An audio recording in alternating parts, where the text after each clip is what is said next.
Hello everyone, आज हम पढ़ेंगे क्लास थर्ड की हिंदी का पाठ 2 चेखीबाज मक्खी। तो देखो स्टार्ट करते हैं इसको हम।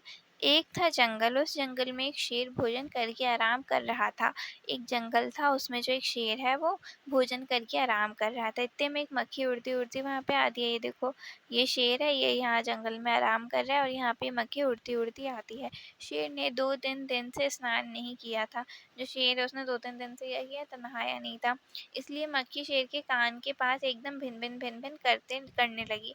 इसलिए जो मक्खी थी वो उसके जब नहाते नहीं है तो क्या बोलते हैं, मक्खी ऐसे आके भिन-भिन नहीं करने लगती है, बस ऐसे ही वो शेर के पास करती है। शेर को बहुत मुश्किल से नींद आई थी। भैया शेर भाई साहब बहुत ज़्यादा लेट सोए थे या तो बहुत मुश्किल से उनको नींद लगी थी। उसने पंजा उठाया, अब उसने पंजा उठाया, मक्खी उड़ गई, ठीक है। लेकिन फिर से शेर के कान के पास भिन-भिन शुरू हो गई। फिर से शेर के पास कान के पास भिन-भिन शुरू हो गई। अब शेर को गुस्सा आया, वह दहाड़ा, अरे मक्खी तू दूर हट वरना मैं तुझे अभी जान से मार डालूँगा। इस तरीके से वो बोलता है कि तू हट जा यहाँ से वरना मैं तेरे को मार डालूँगा।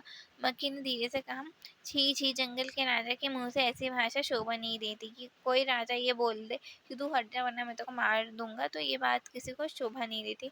अब शेर का गुस्सा और बढ़ गया। उसने कहा, एक तो मुझे सोने नहीं देती है, ऊपर से मेरे सामने जवाब देती है, चुप हो जा वरना अभी। मक्खी बोली, वरना क्या कर लोगी? बोलते हैं ना वरना, अभी तो बोलती है वरना क्या कर लोगी? मैं क्या तुमसे डर जाऊँगी? मैं तो तुमसे भी लड़ सकती हूँ, हिम्मत हो तो आ जाओ। इस तरीके से वो धमकी देती है ना, चैलेंज टाइप का करती है शेर को।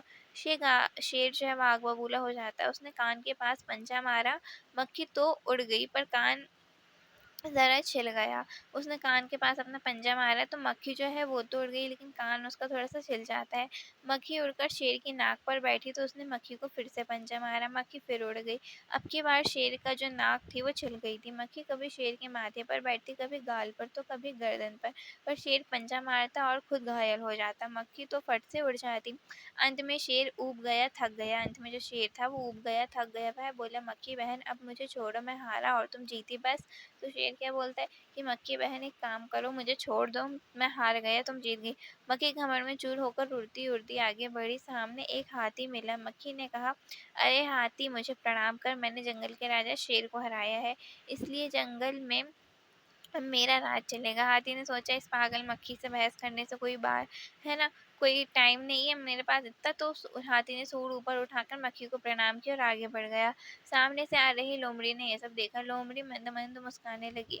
इतने में मक्खी ने लोमड़ी से कहा, अरे ओ लोमड़ी, चल मुझे प्रणाम कर, मैंने जंगल के राजा शेर और विशालकाय हाथी को हरा दिया है।